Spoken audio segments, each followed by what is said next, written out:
Terima kasih Anda masih bersama kami dalam debat terbuka ketiga pasangan calon gubernur dan calon wakil gubernur Nusa Tenggara Barat tahun 2024. Dan di segmen ini kami akan melanjutkan tanya jawab antar pasangan calon. Kembali kami ingatkan kepada seluruh pasangan calon berhak menentukan siapa yang akan bertanya dan siapa yang akan menjawab.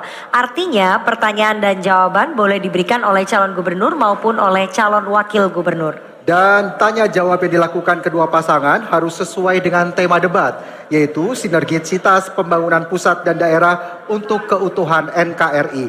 Mohon menjadi perhatian bagi pasangan calon untuk tidak memberikan pertanyaan dan jawaban yang menyerang personal atau menghina pasangan calon lainnya.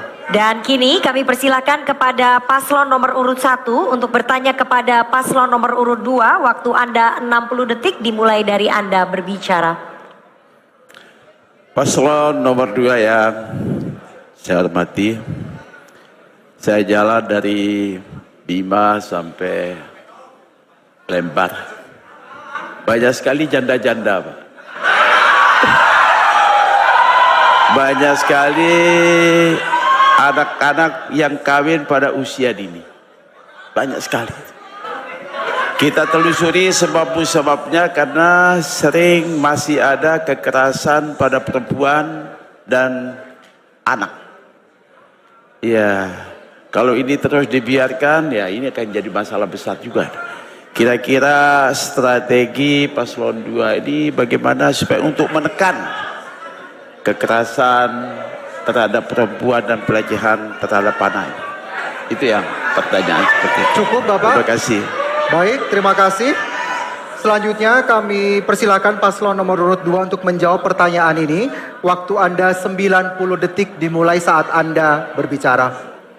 Ya, terus terang periode pertama jadi gubernur, saya sangat terbantukan untuk menjawab pertanyaan ini dengan kehadiran Ibu Haja Rohmi sebagai wakil gubernur.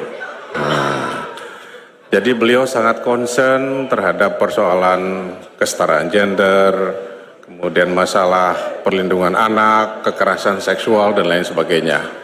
Bahkan kalau setiap kami mutasi dan lain sebagainya, konfigurasi kalau bisa selalu ada kepala dinas yang perempuan.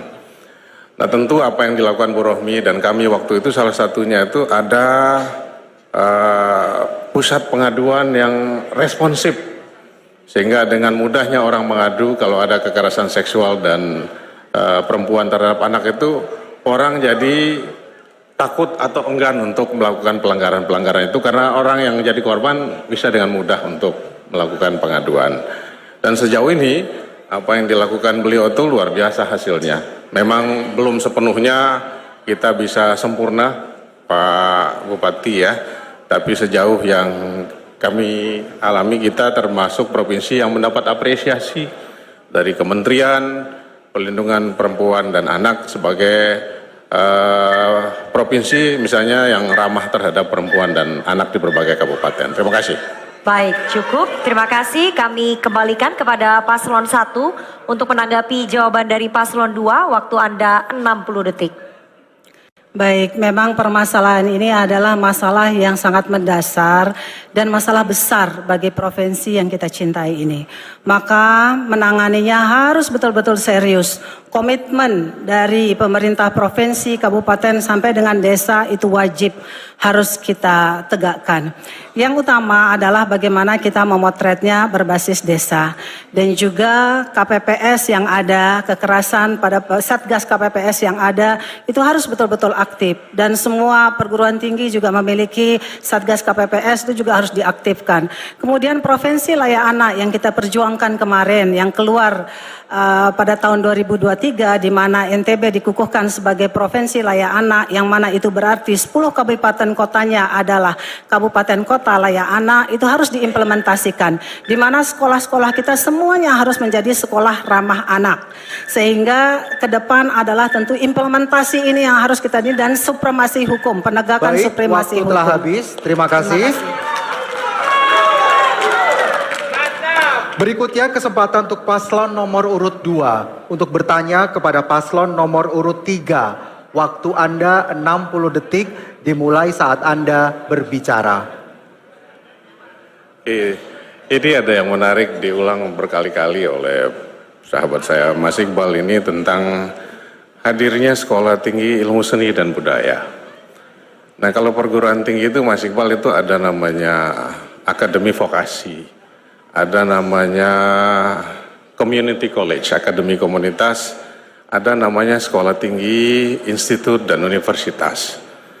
Nah saya lihat kalau pengalaman di Bima bikin akademi vokasi susahnya minta ampun, nggak selesai-selesai sampai hari ini. Nah saya ingin tahu bagaimana cara Mas Iqbal untuk mewujudkan Sekolah Tinggi Ilmu Seni dan Budaya itu. Karena nggak lantas-lantas kita jadi gubernur terus pengen hadirnya sekolah tinggi, setahu saya nggak begitu. Nah kira-kira gimana proses prosedur sehingga Sekolah Tinggi Ilmu Seni Budaya itu bisa hadir di tempat kita. Terima kasih Bapak. Kami beri kesempatan kepada paslon 3 menjawab pertanyaan dari paslon 2. Waktunya 90 detik dimulai dari Anda berbicara.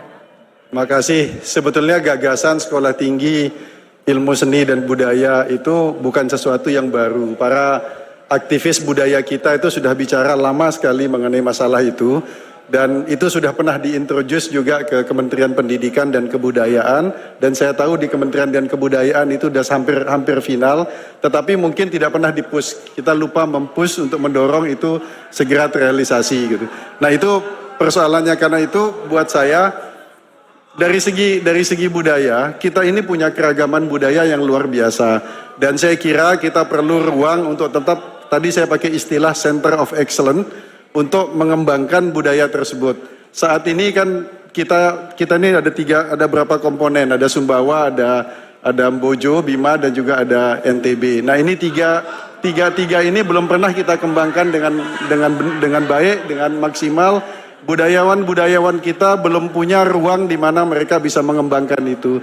Dan saya yakin dengan pendekatan yang ada sekarang kita bisa mewujudkannya dengan dukungan provinsi nanti. Yang belum adalah kita mewujudkannya. Saya tahu memang pada masa Bang Zul karena COVID, karena gempa itu belum menjadi fokus, tapi saya kira karena ini sudah pernah dijajaki oleh para budayawan kita, ini tinggal merealisasikannya ke depan. Makasih.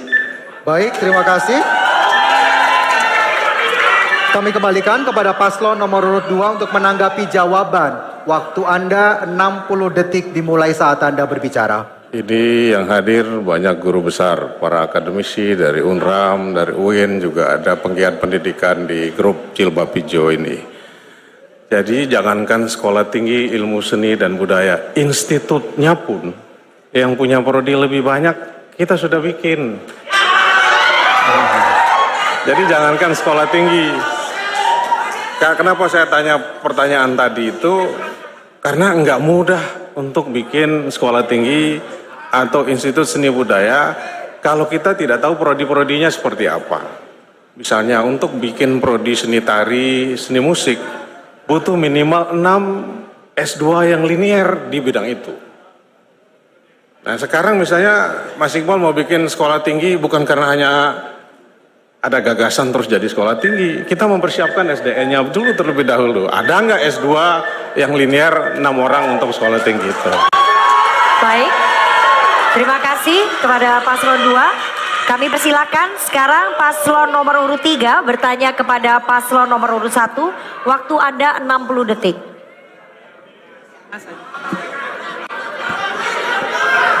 Mohon tenang. Terima kasih. Pertanyaan kami kepada paslon nomor 1. Tadi beliau sudah mempertanyakan apa langkah kita untuk menginventarisasi terkait dengan masalah kebudayaan di Nusa Tenggara Barat. Dengan data-data kebudayaan itu kami ingin menanyakan apa kiat yang paslon 1 bisa laksanakan dengan data-data kebudayaan itu untuk memajukan pariwisata di Nusa Tenggara Barat. Terima kasih. Cukup?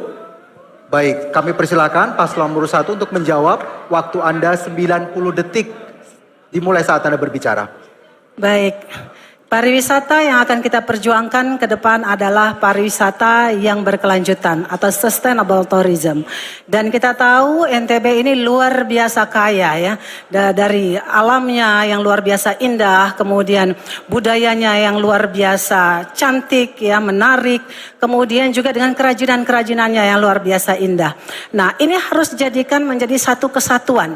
Makanya kita kenal yang namanya pariwisata dengan ekonomi kreatif. Nah, atraksi-atraksi budaya-budaya ini menjadi bagian daripada atraksi untuk wisata kita. Dan ini yang harus kita maksimalkan ke depan. Bagaimana dia bisa menjadi satu siklus yang tersistem sehingga kedatangan wisatawan ke NTB semakin banyak, semakin bagus pariwisata kita, budaya kita juga semakin banyak ditampilkan, semakin banyak dikenal oleh dunia, dan kita harus punya strategi-strategi. Dan jangan lupa digitalisasi atau teknologi juga harus kita gunakan sehingga tidak hanya dikenal di Indonesia, dunia juga akan mengenal dengan mudah budaya-budaya kita. Jadi ini menjadi satu siklus yang akan simbiosis mutualisme dan otomatis pariwisata maju, budaya juga maju. Terima kasih. Baik, terima kasih Ibu. Cukup, waktunya masih ada? Cukup ya. Kita kembalikan lagi kepada paslon 3 merespon jawaban dari paslon 1. Waktu Anda 60 detik.